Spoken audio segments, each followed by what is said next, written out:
Welcome to the Self-Sufficient Backyard for the Independent Homesteader.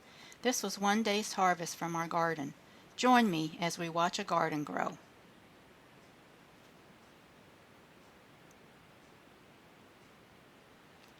First, we clear the land.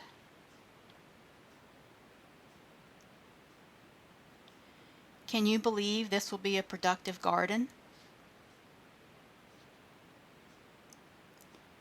We remove the brush.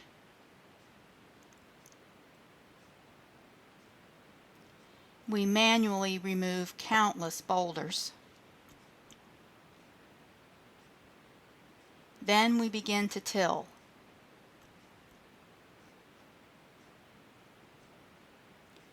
It takes many passes to get the job done.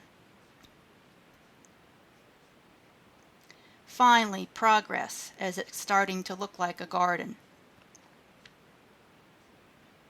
We set up growing beds and vertical growing structures as well as fencing to protect against animal invaders. Finally, we can plant and wait for the magic to happen.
Fall is here and the harvest is underway. Final harvesting is taking place, and the garden is planted with a cover crop of winter rye. Here's just a portion of our harvest. These are some sweet potatoes, some leeks, some carrots, and one of many buckets of potatoes. Using the techniques in our book, The Self-Sufficient Backyard for the Independent Homesteader, you too can have this kind of success. Thanks for watching.